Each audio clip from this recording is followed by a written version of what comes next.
How it feel to be a dad, how it feel to be a man. You provide by any means, and we sticking to the plan. Yeah, I do this for my seed. Come and listen, come and see. Remember, it was just me. Now it's all about we. Lead by example. This for my child. I swear that I got you for life. Went from the court to talking about buckets. Now we talking Pampers and wipes. I really love this though. Look at you and get inspired. You the fuel to my fire. Come here, let me change your diaper. Diaper dash. Yo, what is good? It's your boy GQ. It's your boy Boog. Welcome back to another episode of Diaper Dash Podcast. Whew. Another long fucking week. You growing your hair out, man. I'm cutting this shit after the wedding. I'm cutting this shit after the wedding. I got a little... After the wedding, what you got planned for the wedding? You on your bush shit, the boondocks, I'm on my El DeBarge. I ain't putting nothing in it. This is just fresh out the shower. You know what I'm saying? So you about to, what's your vision for the wedding? Are you like that's what I was wondering? It, or you about to get the comb? Okay. Nah, I'm about to curl it. My shit curly, you know that. So I got a vision because Bo's hair is long and curly. So I had a vision for our pictures. I wanted our hair to be a little curly. You know what I'm saying? It's probably corny to y'all, but whatever. I'll just keep it. You know what I'm saying? And then I'm gonna cut it. Nah, cut man, that's not corny.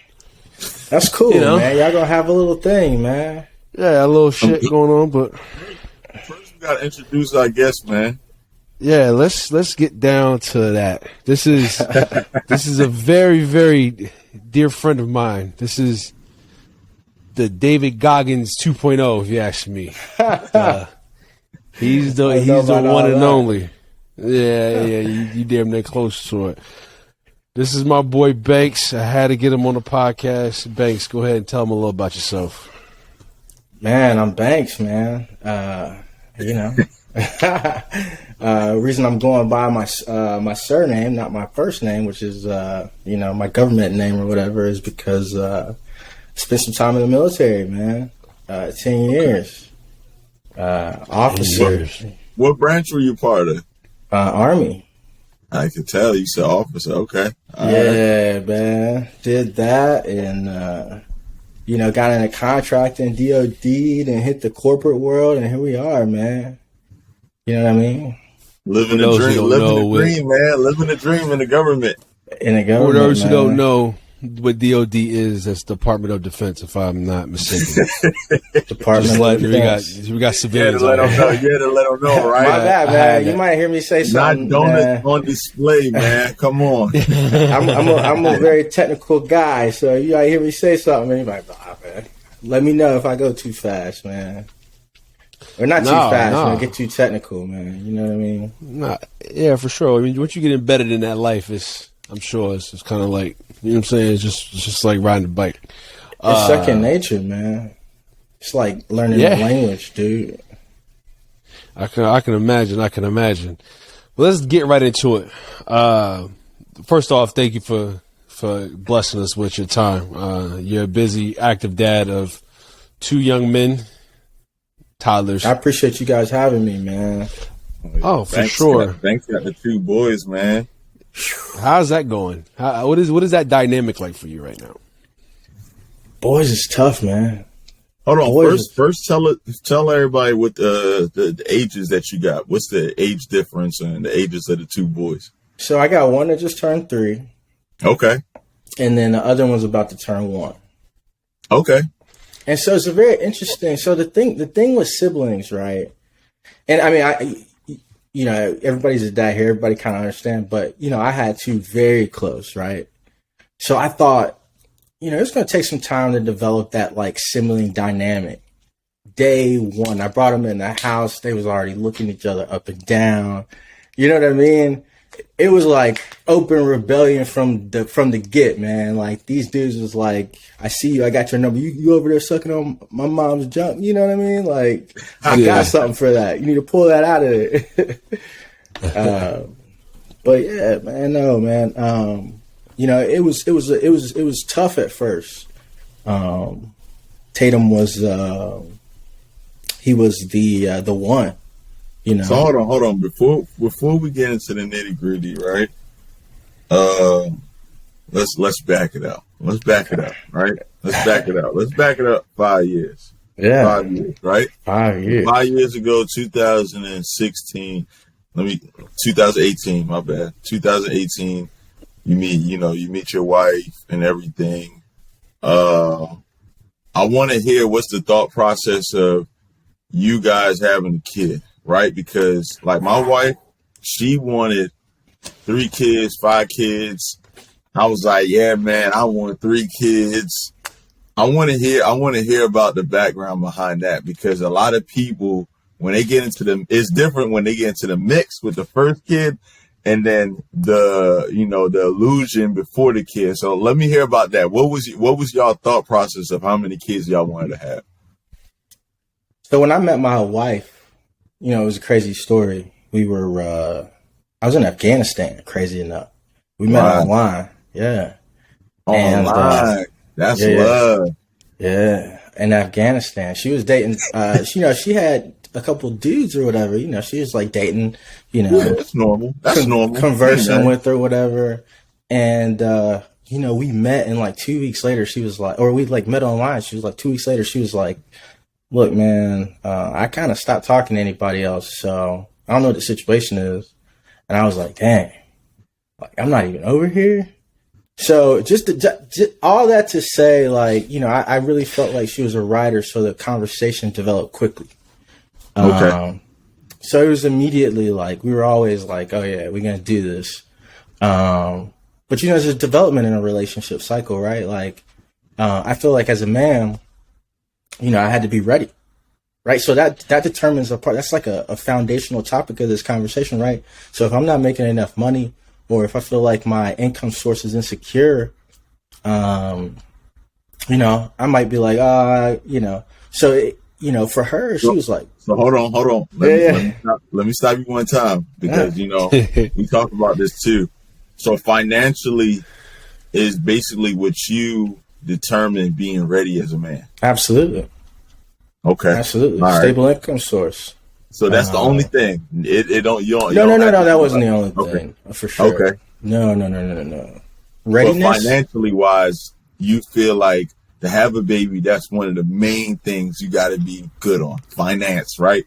Yeah, and I mean, for a man, there's a lot of things, right? Like, I think there's emotional level of maturity. Like, correct. when you really like, okay, like, because I tell my wife this all the time. There's no incentive for a man to get married. No incentive. There isn't. Yeah. But, however, man,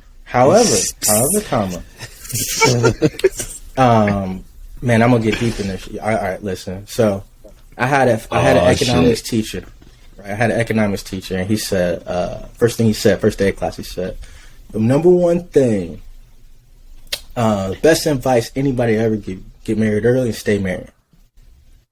So superficially, it doesn't seem as though there's any true benefit in marriage and monogamy, whatever, right? However, if you put the whole picture together, we're talking about like lifelong partnership, someone to grow old with, have stories with, raise your children with, to be there for you, financial, all these different things. You start putting that holistic perspective together. Looking at monogamy becomes a whole different thing. And it takes you because women don't realize that it's a body thing for us. Like, I mean, when you're young, man, your hormones are going. Like, for a while, it's nothing you can control. I mean, you shouldn't be trying to wife no dude up for 25. I mean, I'm sorry, man. He's just not going to be ready. It's the honest to God truth, right? He's controlled by everything waist down. So you have to get beyond that, right? Get to a point where you felt like you've established yourself as a man, right? A part of that rite of passage is establishing yourself as a man in front of your parents, right? Okay. That's a huge thing, right? Like your mom, somebody you respect in your life, she come up to you and she said, hey, look, man, I'm going to tell you, both my mom and my dad have both come up to me on separate occasions, right? And they have their successes and their faults. On separate occasions, it's been after all this time, after all the things you've done, I really respect who you've become, right? And that was the biggest thing they could have ever said to me, right? That was Nah. like, now I'm a man. You're right. You're right. I always tell my friends and my wife, the only thing that your parents could ask of you is to be somebody in life. Just really not a failure. Just actually like be a good person in life and just maintain and do what you got to do. But I wanted to touch on one thing you said, be a man in front of your parents. What does that look like for some individuals that are listening or watching this right now? To you, describe what being a man is in front of your parents, right? Because to me, I feel like sometimes I still feel like I'm a kid, even with me having 2 kids, me having a mortgage, me having a job. I still feel like I'm that kid deep down inside. But even though motherfuckers look at me like this motherfucker Shane is a grown ass man, bro. That's the thing, That's real though. shit, Is it, like, it is because it's like it's That's crazy real because shit. we grow, like, as we get older. I've heard this on numerous occasions, but they're like, "Yo, don't lose the kid inside of you." Because this shit, life is tough. It's tough as hell. And you always want to keep that, you know what I mean? Try to stay young-minded and things of that nature, too. So, Bro, I saw a it's a meme different- and it yeah, said, I saw a meme and it was like, people don't realize most of the things that we do for relaxation are things that we associate to our childhood. Right? When you do something for relaxation, you're like thinking about things. You're like, oh man, like that moment I had back in history when it was a good time, where things were different. I wasn't so stressed out. I wasn't so anxious. Right? That time where I had that sip of Gatorade or whatever, Kool-Aid or whatever after a long hot day or something. You know what I mean? But you think back to those old times and you're saying like, and so like, or like doing things that remind you of those old times. But you're always trying to revert it back to what made me happy in childhood in my simplest form. Say that one more time for me. So it's like what made me happy in childhood in the simplest form. So like who you the are simple as a things in child, life. yeah, who you are as a child is the most fundamental form of who. Like, so I always say this, right? I like old people and babies. Right? If you think about it, right? Old people and babies, right? They're the most pure of all of us. Old people have had all the experiences they have. They don't have, they're in a set of like fixed income. They have no stake in the game, right? There's no arrogance there. They're just living out the rest of their life, right? Yeah. With all the experience that comes with life. Babies have no experience. Right? Correct. It's like the two purest forms of our entire existence. Everything in between, we're all competing for in a capitalistic system. We're competing, in every aspect of life. Look, man, Mike, they tell you your kid's got to have 400 words by 3 years old. You know what I mean? He's got to be saying 2-word phrases, right? There's specific criteria that we're trying to meet from the time we are born. So, at what point do we get away from that scenario that we have to do that, right? So, like, for example, I feel like a lot of nowadays where people are growing up, everything's driven off of social media. Everything's driven off of what people say or what people read or this, that, and the third. What do you think brings us to a place to where we don't have all those scenarios and we're not forced to believe a lot of those things? Like you said, like at 3 years old, they should be having like 400 words. Because to me, that's not realistic to me. You know what I mean? It's crazy. But you know what? You mean saying 400 words?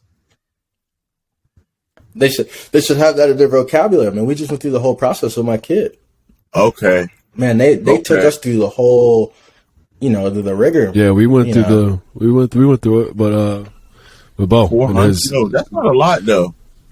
When you actually think about it, it's not. That's basically okay. how you could say 400 words in a 5 to 10 minute conversation. Descriptors, colors, verbs, nouns. You know what I mean? Kids could tell you stories and shit like that, like what's going on in the day. All right. So All right. Yeah, it's a weird stat though, because we never think about it. You never think about it, right? Yeah. But like we're competing.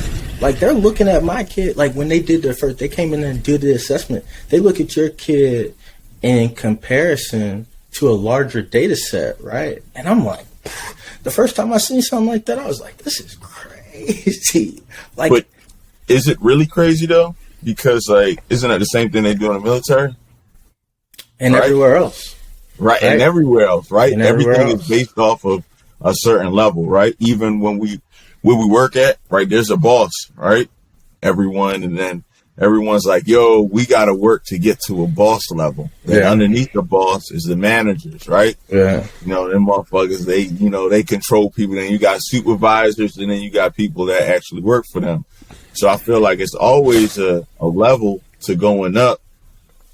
But that doesn't mean that, it's necessarily bad for the kids sometimes. You know what I mean? Because some kids 100%. are gifted. Some kids are actually gifted in life, right? And So that whole evaluation process could potentially tell you if your kid is gifted in a certain manner, right? Like the little girl, the little 9-year-old girl in Mexico, right? She had ASD, diagnosed with ASD. She's got a IQ level higher than Albert Einstein, right? If we didn't have any of this, right? Yeah, if we didn't have any of this, we'd never know that, right? So, I mean, I'm with you 100%. How did they know that?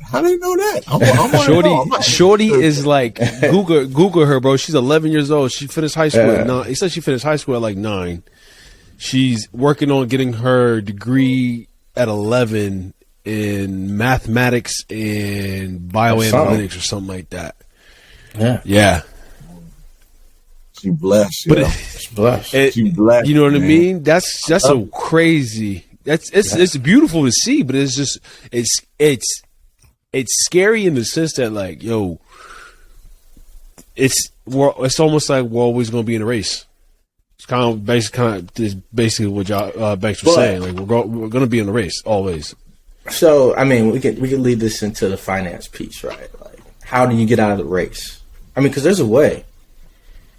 You know what I mean? And like not like the like, oh yeah, like here's a finance wizard advisor kind of way. Like there's a defined path to like, I mean each of us is following it to a certain extent, right? You got 401(k) or 403(b), 401(k), Roth IRA, right? Those are all those brokerage accounts. Put a certain amount in a brokerage account, over a certain period of time, you're supposed to make a certain amount of money, right? Correct. But, there's different ways to play that same game too, right? Where you can, so like, man, I got into this recently. And this is going to lead to a whole different conversation. So, but I'm just letting this flow naturally, right? So, have y'all ever gone into your 401(k) and looked at like the investment that you're making? So they don't. Lawrence and them not going to have the 401(k). That's only for the government. So yeah, I have a 401(k). Your 401(k)? Oh, you got a 403(b). That's for the government. No, I have a 401(k). Yeah, 401(k). TSP is for you talk TSP, right? Yeah, so TSP is for the government. Plan. Yeah, so I believe that's classified as a 403(b), which is a tax deferred investment account, right, or brokerage account. Correct.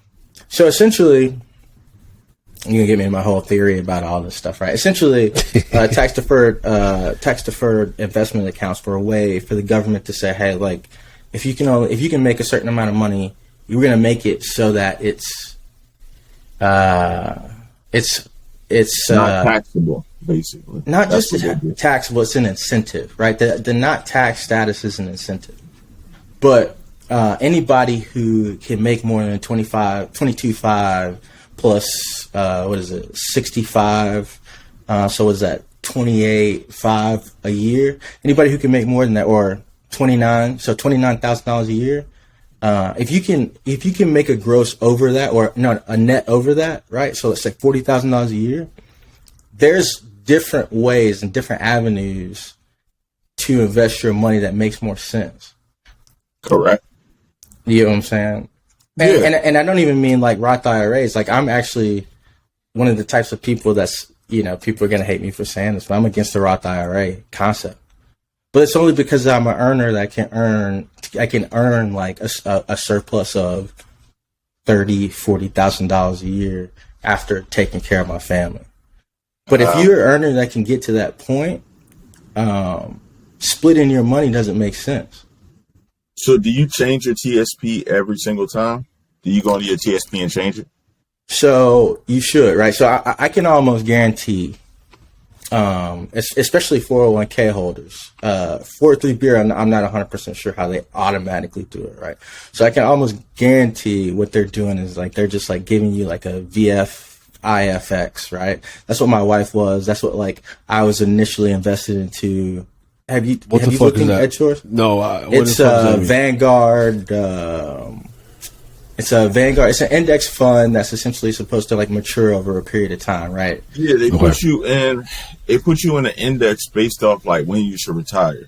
So, like for example, like if you're like 25 years old, they'll put you in like you're supposed to, retire when you're like 55. They'll put you in like the index 2060, and then within that index.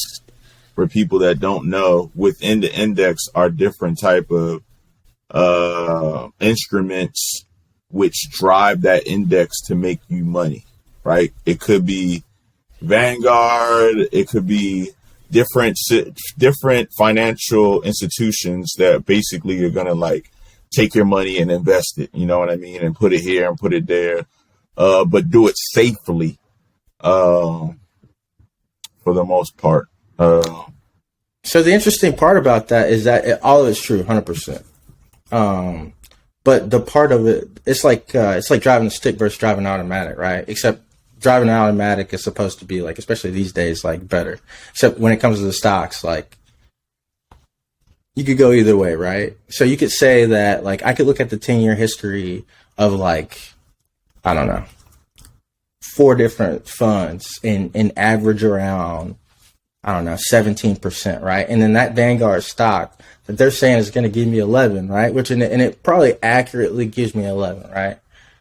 But I can look at myself, go find the index funds, do the research, spend all the time I need to up front. Because these things, all these index funds have 10-year history. You can see exactly you can see exactly how they performed over the last 10 years, right? I could say that bioengineering performed 33%.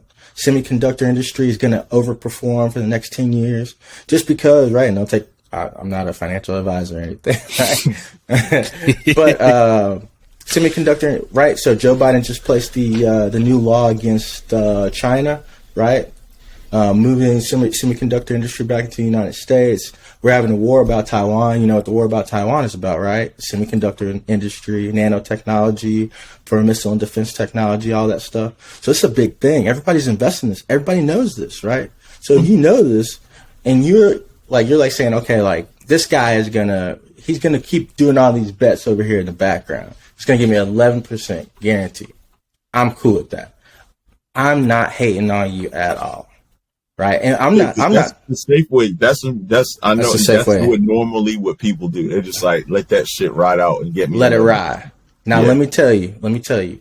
I crunched this math 17,000 times, bro.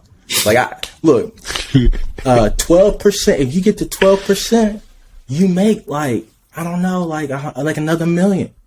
13, like 1.5, 2.5. It's like just a percentage. If you could just play the number by a percentage, right?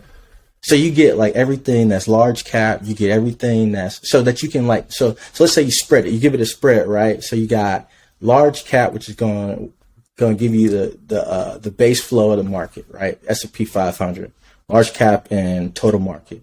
Then you say, okay, I'm gonna split it. I'm trying to see what the situation, like I want to see what a point can give me over 30 years. Right? I want to see what 2 points, a point and a half, right? So instead of 11, you get to 13, right?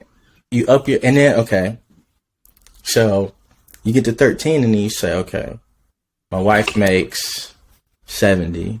I make 120, right? I'm just saying that's not how much I make, but I make 120. So we coming in right at 190, right? So let me say it like, so I'm looking at my operating expenses over a couple months, right? So my burn rate is 6,000, I don't know, some crazy number, $5,000 a month, right? So then you start, okay, what can I do to systematically bring my burn rate down? What can I do to make more money, jumping, hopping, whatever you do, right? So over time, you just everything, right? Instead of putting in vacation money, instead of like being like, oh, I'm gonna go get a trip, put it in the stock market and then take it out. I'm not saying like that's not for everybody though, man. I know I see what you're saying. I know exactly what you're saying, man. I know what you're trying to say, but that's not for everybody. Not all the. Hold on. First of all, man, how did we get here, man? Because I'm going, you know, man, with me, man, I'm gonna go deep. But man, you said the question was, what he said, finances, being financially stable is the. This is what we're talking about. Financial stability is freedom. First we started off with 400 words, and then Banks said, "Hold on, I'm not gonna get too deep into this, but let me tell you." Here we are. We went down a rabbit hole. Hey, see, you can't trust motherfuckers that say that. Yo, I'm not gonna go too deep into it. Let me tell you this. No, but so anyway, my whole thing is the rat race is get outable, right? Financial freedom is, we say money is the root of all evil, but the reality is it's like mentality and using it the right way isn't. Correct. I believe it. I like it. I believe that doing the right thing with the money is, what puts you in a good place. Money, people motherfuckers say money don't buy you happiness. It's the root of evil. I'm like, that shit make you comfortable though. That shit make you nice and comfy. Yeah, you be like Kanye. You be like Kanye. You can't tell me nothing. Yeah. It's the people that have the money with the bad mindset that actually, corrupt people and do the things they want to do. But there's a lot of good people out there that got a good mind and want to help people and get the money and do what they need to do. But let's jump off the money side a little bit, right? Because not everybody has money, all right? We didn't answer the question from the jump. What was you and your wife's number of kids that you guys wanted to have? 2. Only 2. Only 2, man. Like siblings that were partners. That was it. So, do you have any siblings? 4. I had 5. Yeah. Okay. Does she have any siblings? She's got 3. So y'all never wanted like that big family too? It's expensive, man. 2 is $4,000 a month. Look, finances, you see, that shit came right back. Finances, man. That's what it comes back to, right? Like, we don't think like finances matter, but it matters, man. It matters big time. So what made you think first of like, yo, you know what, man, fuck the kids and the storytelling. 2 kids is really what is affordable. What made you think like that? What was the first thing, or what did someone tell you? Did someone advise you? Did you have a mentor, your dad, your mom? Who was putting that bug in your ear to know that? Because not a lot of people know that. The second one was an accident, man. I'm going to be 100% with you. Who's not planning on it, man? So really, y'all just wanted 1 kid. No, we didn't want 1 kid. The first one, it was tough, man. It was a rough birth. And it was traumatic. And I had to respect how she felt. And, things happen. End up with 2. Okay.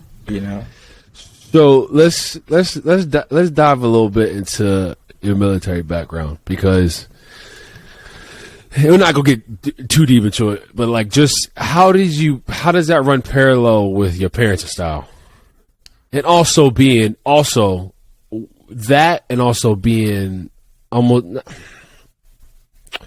I'm not gonna sit there and say it, and with also being an African American father as well. I guess I could go that route too as well, because I kind of, you know what I mean. Like, there's stigmas behind African American fathers within the household who live in the household, and you know what I mean. Those fathers who actually really do give into, you know what I mean, to trying to be the best parent they could be.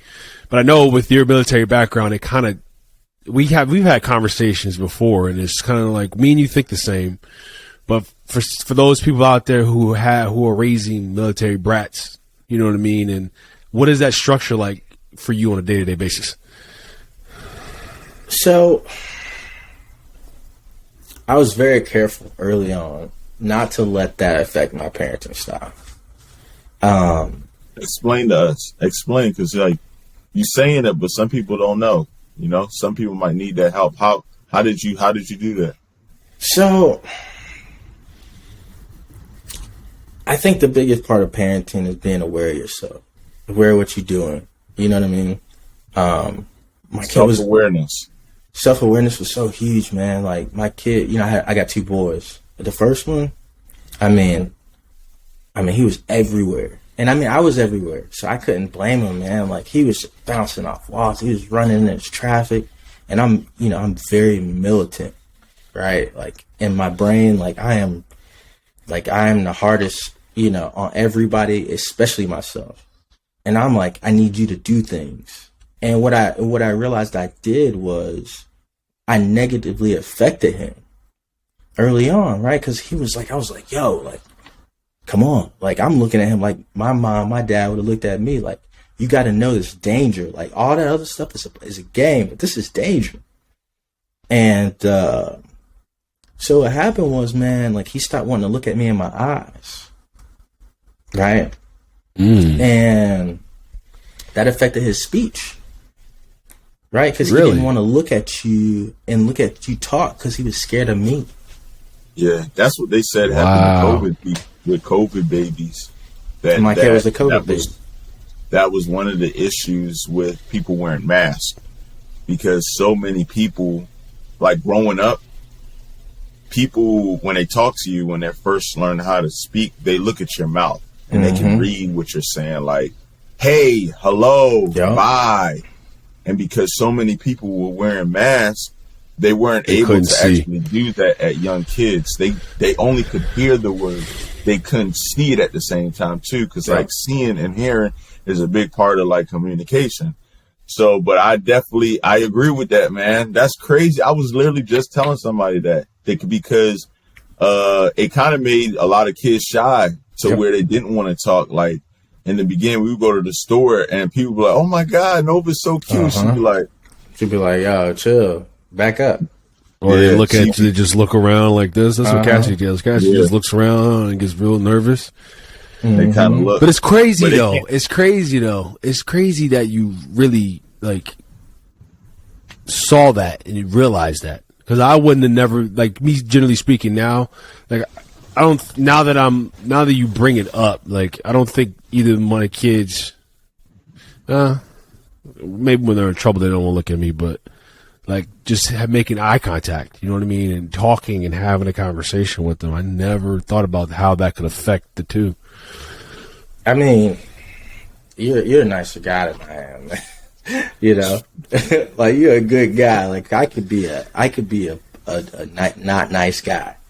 You know what I mean? It's like, okay. You can cuss on here. It's all right. You can. All right. I didn't know if we could curse. Yeah.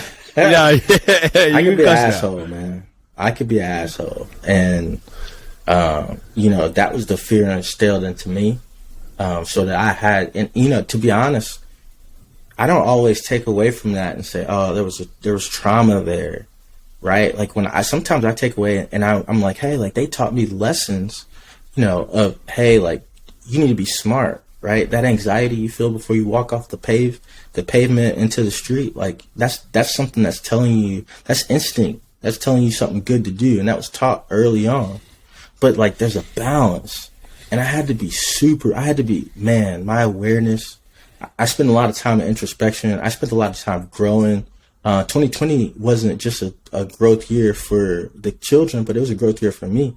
After all the things that happened, I mean, I'm sure you guys have felt the same way, but I'm a very patriotic person. Like I felt like I was America.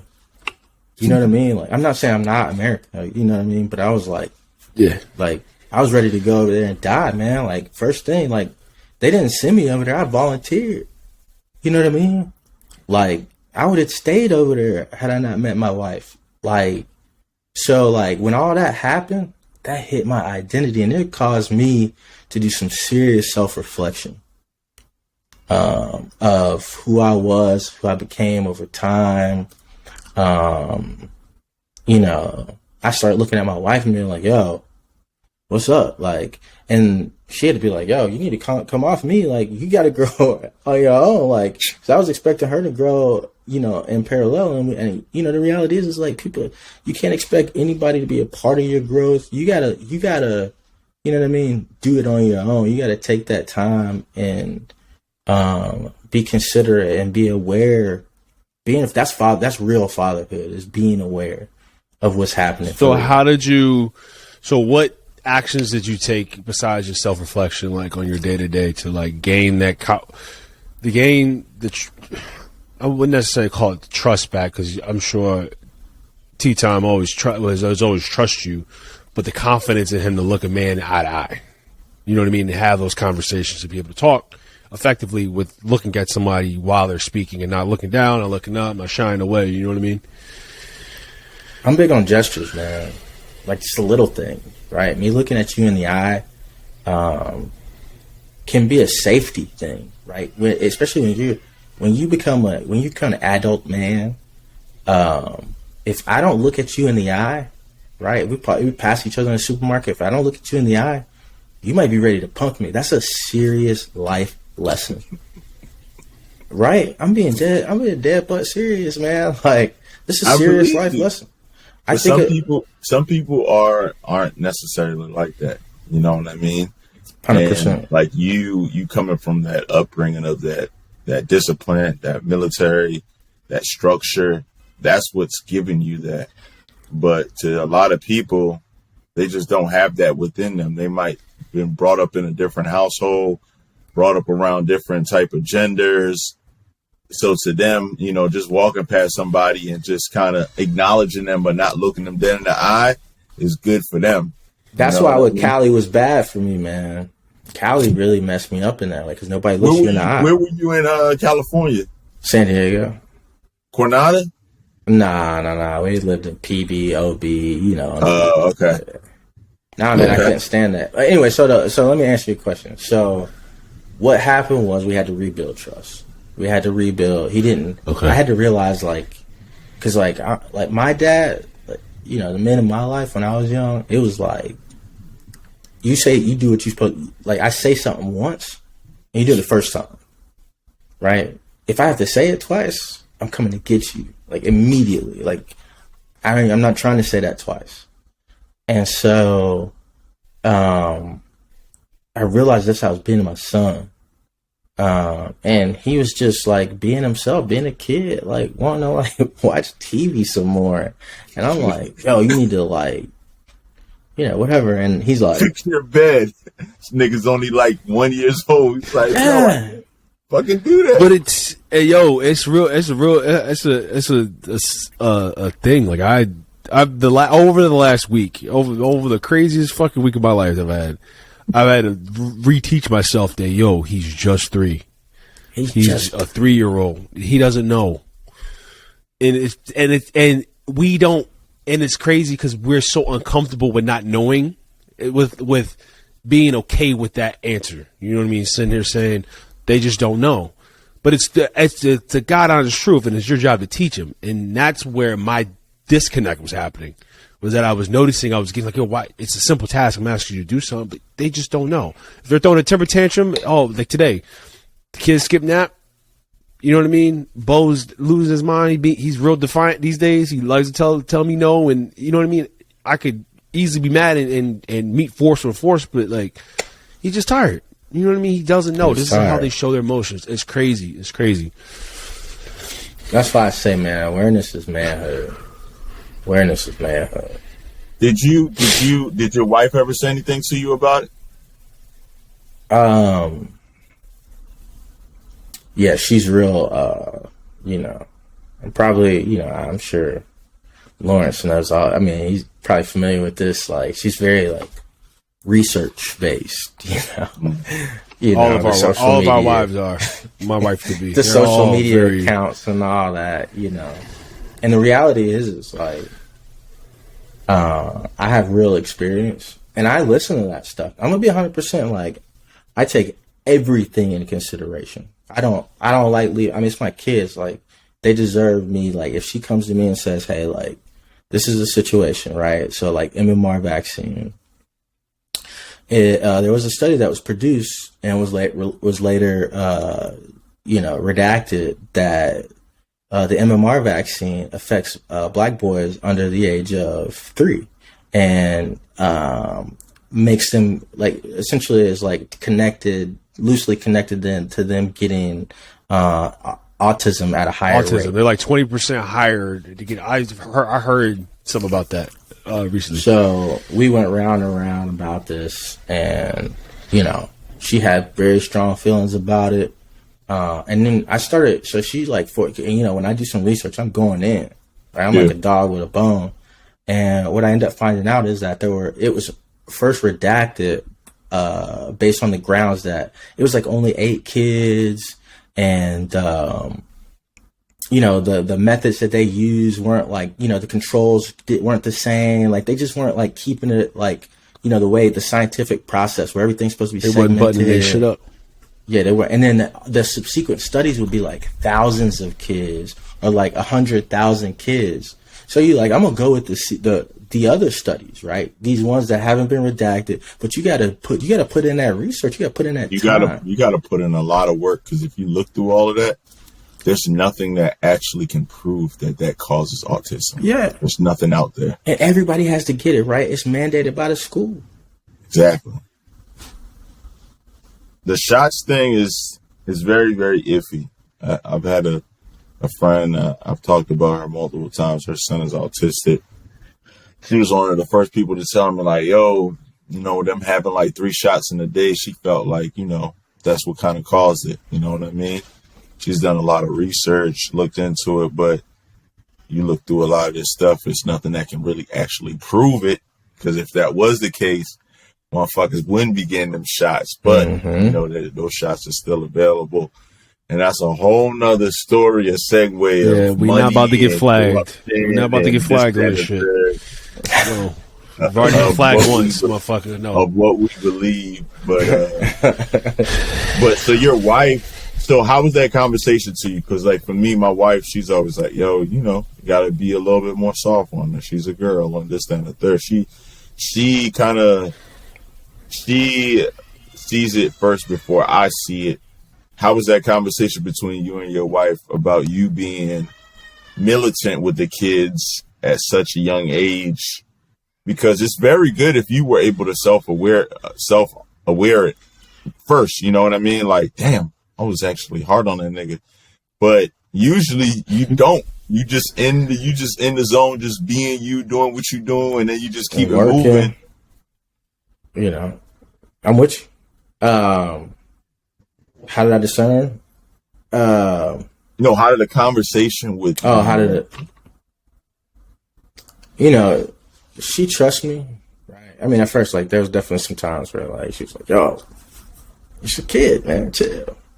I'm like, all right, I'm watching him now. You know what I mean? Hey, Max, funny. The motherfuckers 1 month year old and 2 year old. You like, I'm watching the motherfuckers now, right?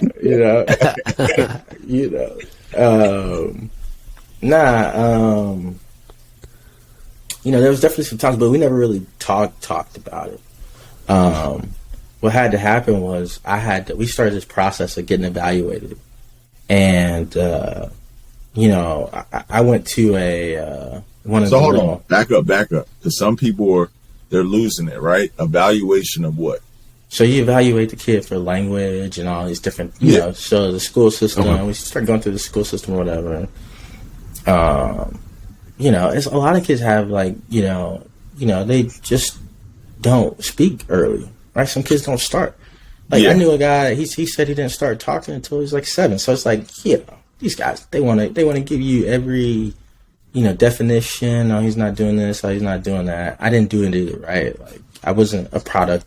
I'm not a great product of the school. I mean, I have a master's, but like, that's because I was just like, I'm a do it in spite, right? Like, you know what I mean? Like I wasn't always the the cookie cutter definition of what the school system or all these other systems said I should be. And so I don't hold them to that same regard. You know what I mean? I actually like made a lifetime profession out of, being unconventional and finding ways around like that straight and narrow path, and like being like, yo, like, you can do whatever you want, really. And let me ask you one thing, because sometimes I don't trust science, and sometimes I go against certain stuff. What's the difference between those people telling you certain things about your kid and other kids about speaking at a certain age and the things they should do, versus a doctor telling you that, yeah, this kid that hasn't been born yet, there might be an issue with it? Where is the difference between that doubt, right? Because it's the same scenario.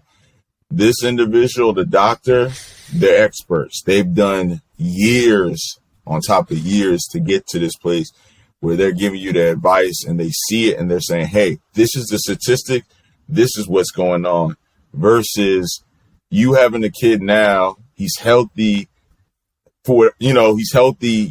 physically wise, mentally wise, but there's something that another doctor sees that says, hey, by this statistic, there's something else that I believe that could be going on.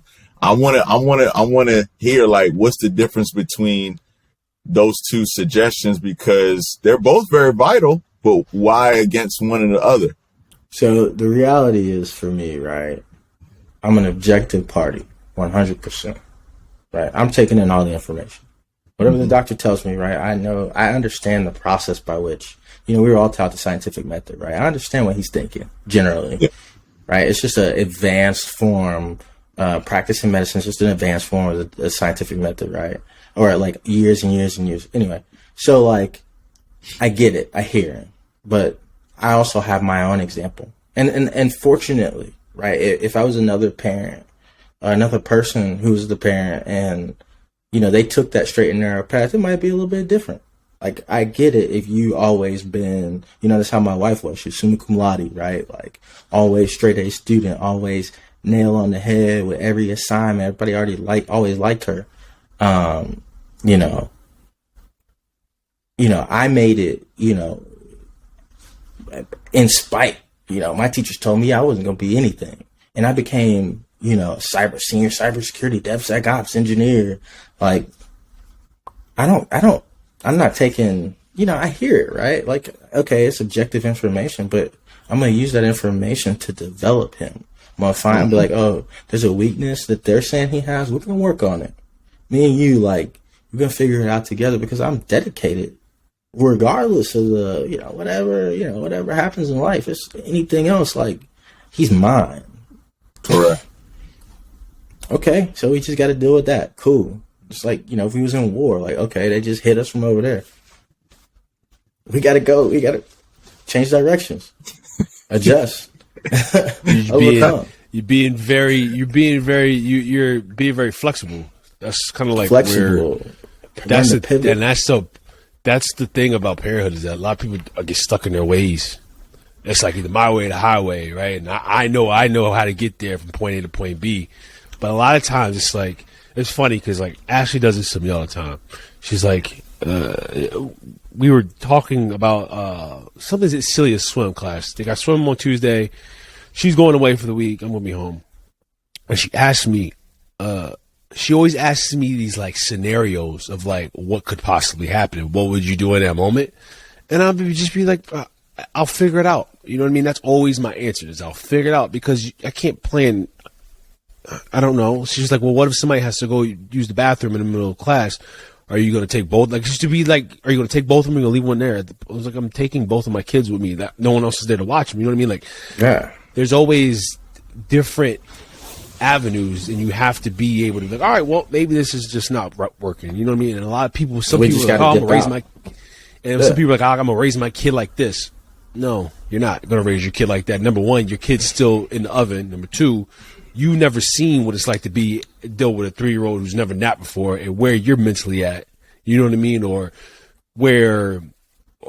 situations of like how we're going to oh, my kid doesn't have a speech problem and he's just fine. He'll just grow. You know what I mean? Like, you just don't know. You know what I mean? So you always got to be very flexible and be malleable. Be like fucking water. That's my thing. I think Bruce Lee said it. You got to be like water. You got to be very malleable. Got to just be able to move. I think that's great, but I don't think it's as easy as people think. Oh no! I think it's not. I think it's something that you got to have the kid to do that. It's not something that just happens the first time or overnight. Just because, and I truly believe this, we were brought up. We were born by ourselves. You know what I mean? Everything we did up until having a kid or being married, well, up until having a kid, caring for somebody, we've taken care of ourselves our whole life, right? It's a very selfish life. Yes, right? So I truly believe when you get, the older you get to having a kid, and sometimes the younger you get, because I feel like when you're younger, you're a little bit stubborn. It's only normal for you to believe the things that you want to believe, and you're locked in on that just because that's fucking you, man. Yeah. You're going to change overnight over 25 years of you fucking taking care of yourself and just only looking after yourself and walking yourself home and going on dates. It's like, it's only normal for me to strictly just think about how I always thought my whole life. Right. Yeah. So when you get another human that you're like, yo, I'm responsible for you. I'm responsible for them, but I want them to do that way. I think it's totally normal for them to first do that. Right. But after a while, when they start to evaluate and say, damn, man, you know, a little homie is acting a certain way, or, you know, your partner's like, yo, you got to do this. It's then you got to really take a step back and be like, okay, all right, am I doing the best I can do, or am I doing what I want to do? You know, and doing what I know to do. I think a good way to look at it is I still love you despite my pride. Right. I still love you despite my pride. All right. Break that down for me. Despite how I feel, I'm gonna love you regardless. Right. So whatever I need to do to, you know, whatever I thought, I'm not gonna have pride about the things that I'm thinking. That I, you know, whatever my preconceived notion, the thing that I thought coming into this situation that was, you know, I said, hey, this is how this is gonna go. Like the way I had pre-acted this out, right? Whatever I thought that was supposed to be, I'm willing to throw that out the window, because I'm gonna love you for the rest of your life forever. It don't matter. We gonna figure it out. Right? When you got a little living and breathing extension of yourself, it's like having your arm, right? Somebody poke you in the arm, it hurt. When somebody hit that kid, it's like, let me tell you, when I became a father, anything that hit my kid, I would hit myself with it. Right? And I had this like compulsion. Right? Anything that hurt him, if he slammed his, yes, man, if he slammed his finger in the door, I had to do it harder. I had to know how he was feeling. Like, that's how much I was connected. I was like, I ain't never felt disconnected to nobody. So where's the emotional connection? Right? Because everything is physical now. Right? But there's going to be times where there's going to be things in life that hurt him more than his physical, right? So how are you going to connect emotionally with him, right? Because it's like, I hit my finger in this door, but damn, man, this girl just broke my heart. So that's why it starts now, right? That's why it starts being introspective and aware, generally present, right, today. Because I realize, right, if I keep going down the same path that he's looking at me, he can't look at me when he speaks because he's scared. And we don't ever develop a relationship outside of his fear of me, as opposed to like a loving, fatherly relationship, or relationship I'm not even familiar with. I've never experienced it because my father wasn't in my life this way, right? So I'm making a part of this up, right? But the reality is like I can be intentional. Right, I might not have a per se example, but I can say these are the things that I want to accomplish out of this, right? And then, you know, go forward in our relationship and all of its intentionality being hard. So I heard this lady, she said, she was like, I'm a child psychologist or whatever. And she was like, if there's two words that I would use to describe what your parenting style should be, it's firm but loving. Right? It's like you want to give them the discipline. You want to train them to be socially acceptable, to go out and do great things, and to give into the environment, and to, you know, have interest in social causes.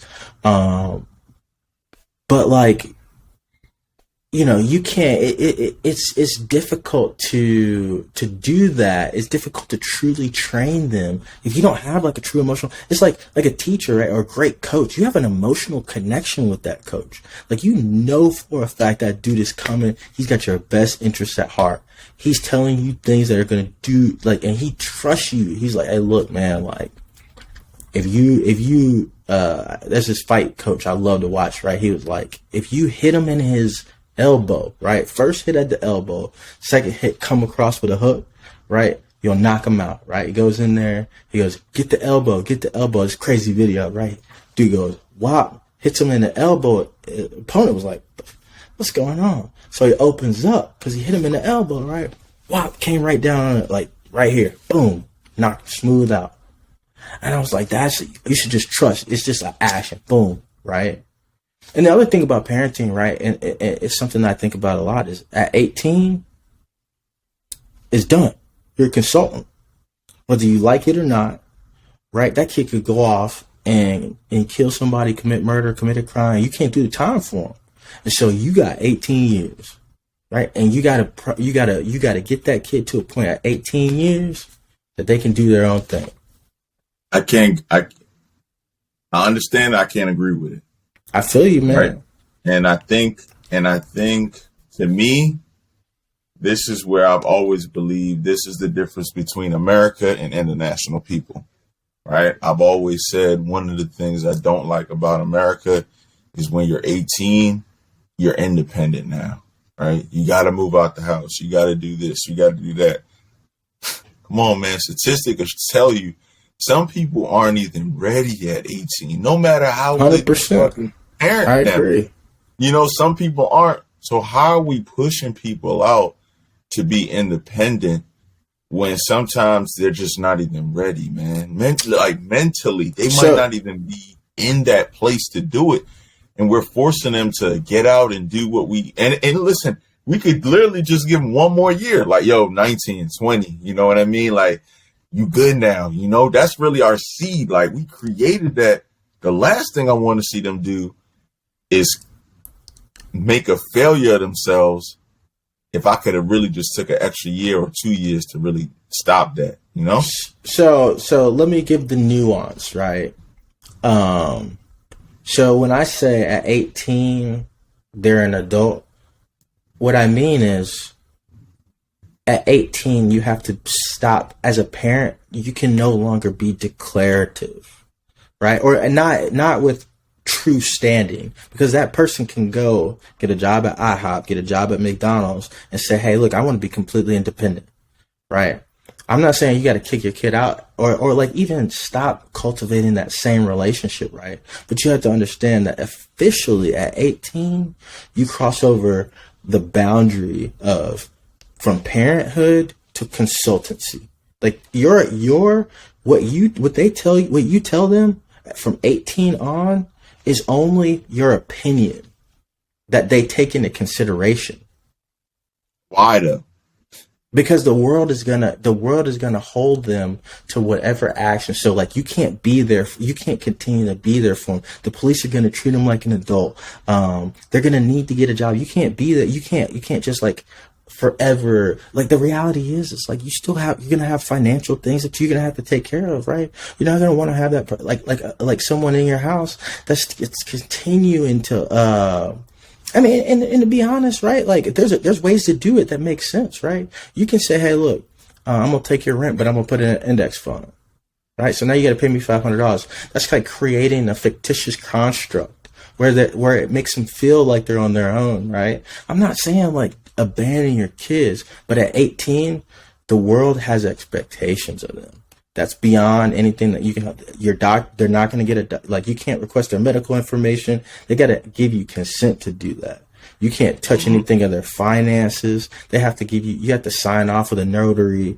I forget what they're called. For you to do anything with their bank account. Like, they are completely like, and the thing is, it's like a part of it is having a rite of passage, right? Like, you want to empower them to feel like, hey, look, when you get 18, like, you're going to have met everything I said that I expected out of you. You would have. No. That's not true, man. You can't say at 18 that a kid is gonna meet all the expectations that you have met, that you have asked for them. But you want to empower them. You want to empower them, right? To have a true step into adulthood, right? Because that's what it really truly. I mean, that's a part of it, right? Like, everything else I said is valid, but a part of it is like, in our society, we don't have like a sense of, hey, like, this is your crossover into the threshold of manhood. Right, we just say, "Hey, look, I'm just going to continue to baby you until you eventually develop out of, the proverbial tit." Right, but there's a symbolic moment, right, when it's actually true, right, when the world says, "Hey, look, you really are an 18-year-old adult. Like, if something happens, you're going to get tried as an adult, right? If something medical is wrong with you, you're going to have to make the decision. Your parent can't make it for you. Like, you're going to have to be like in the hospital bed giving consent." Conscientious, like, as a conscientious consenter to your parent if they want to make a decision for you, right? So there's an opportunity there at 18 to be like, hey, I want you to prosper autonomously outside of this family. Like, I want you to be able to do it on your own, knowing that you got a backdrop. You always can come back home, but I want you to be empowered to know that you're going to go out there and get it. Right, and I've done everything up until this point to empower you to do so and enable you to do so. As long as they're able to come back home, man. Yeah, absolutely. That's all I want to hear, man. I don't want to kick the seat out, and they can't come back, man. I ain't one of them parents, man. No. I'm not like that, man. But, I left the house. My stepdad was like, he told me a story, and I don't attribute a lot to the guy. He told me a story when I was young. He was like, look, when I left the house, I only came back to visit for Christmas, and I took that to heart. Like, I was like, nah, I'm not coming back. And like, when somebody trains you into that mentality, right? You're like, okay, he did it. This dude he's not me. You know what I mean? Like, this guy is nowhere near who I am, right? And I'm me. Him. You know what I mean? Like, so I'm gonna go out there and get it myself, and I'm gonna figure it out. I ain't never asked for no money. They had to make me take money in emergencies when I did something stupid. You know what I mean? Like, I never asked for no money because I was trying to get out. And you know what that does? Like, there's a reason. There's a reason I climbed through the corporate ladder. 3 years later, I was in double. In six figures. Right. Starting at like the low. The low. And when I met Lawrence, I had $4,000 in my bank account when we first met. I had no job prospects. Real shit. He wasn't. You was still in school. Yeah. When I started visiting Ashley, I used to see Chelsea, and she'd be like, "Oh, where's Banks?" And then he'd be like, "Oh, he's at home studying." I remember. Putting in work, right? I remember. Because I had a mentality, and I had people that was looking after me, right? Sisters and brothers, right? People that were like, "Hey, look, I got to see this dude succeed," right? And so what I ended up doing with that is I succeeded, and I came back, and I put them on, right? But I also, every single time, you could call either brother, sister, whoever I ever mentor, right? I'm going to let you know, right? I can't do that work for you at your job. So you out there on your own. When you're shooting in the gym, i.e., studying for a lab or, going through the computer, writing code or, whatever you're doing, like, I can't do that for you, right? Like, I'm only here to consult you. Like, I can't I'm not babying nobody. Matter of fact, I'm not helping nobody that's not self-motivated. Just not even, I will So then what does that dynamic look like, though? Not to cut you off. If you have a non-self-motivated child at 18. You know, to be honest, 100%, man. I'm being honest. Nah, I'm just tying it back. No, 100%, because I've seen this scenario, right, a number of times, right? I've seen this scenario. And the reality is it starts today. Because if it got to that point, y'all haven't developed a relationship over time. Right? But, okay, but so let's say you get to that point, right? Yeah. And I ain't never been at that point, so I can't give you, I can't stand on any word I'm about to say after this. But this is my opinion, theory, whatever, because I can't have a valid opinion, right? What I would do, I know, put in a situation if my kid wasn't, I would have already been on him if I didn't feel like he was on point, because I'm paying attention, right? I think that's why I said awareness is fatherhood. So I'm paying attention. If I feel like there are positives and negatives, and if I can't get through to him, he's gonna have to see it, because I had to see it, right? And the worst thing in the world, I think one of the worst experiences in the world would be to see a child fall into poverty or fall into homelessness. Or drugs, man. Or drugs. I don't know. I can't give you, that's a hard thing, man. There's not a lot in the world that'll break me, but like seeing anything happen to my children is like devastating. And that's crazy. It's interesting to hear. It's interesting to hear though, because you come from this, like you said, this militant background. You know what I mean? So it's like that one trigger is your kids, and that's kind of like with the driving motivation to be, excuse me, who you are today, and moving forward. Yeah. Wow. 100%. That changed my life. Having a child. It was. I was headed towards an early grave, man. 100%. I didn't want to do nothing, but I'm not even things that I shouldn't even say here, man. Like I was trying to be special forces, kicking in doors, hurting people, man. Like I had no interest in living a regular lifestyle. You know what I mean? That's why I said, like, I would have stayed in Afghanistan for sure. I knew people that was over there for 30 years. Dude, 72 years old, walking around with a, weighted vest around the base and stuff in the middle of Afghanistan. Like, that was me. Do you think that actually is mentally good for you, though, man? Nah, man, but some of those people are, they like, when you talk about like autism for like kids, when they're on the spectrum, they can't speak, or I feel like, people that are traumatized by war, sometimes in the military, that can be like, well, they call it PTSD. What do they call it? PTSD. PTSD. Yeah. I don't think that's what that is. I think you don't think that's what it is? Nah, man. War is peace. It damages you, man. War is peace for the most part, right? So there's like, the occasional explosion or whatever, right? But like in the meantime, when you're just sitting there, you got no cell phone service, you ain't got no real good way to like get back in touch with your family. Like you ain't got nothing to do but work out and go to the chow hall and eat good. And you're doing your own routine. You got a duty every day, right? Like, you're like, man, like, sometimes I wish I could disconnect like this for real, in real life. Yeah. Yeah, for sure. That isn't, because that isn't life. That's basically jail. It's basically jail, man. We only get one life to do it. You know what I mean? Like doing the same routine over and over again, but not being able to enjoy it to a sense it's got to be probably one of the most saddest things ever. But when I was at war, it was peaceful though. It's like I felt like it was quiet, man.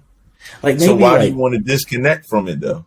No, it's not like that anymore, right? So like when I was young, I was just, young, dumb, and full of cum. You know what I mean? Like I ain't want nothing. I ain't want nothing but like, I was trying to walk in the bars and fight people.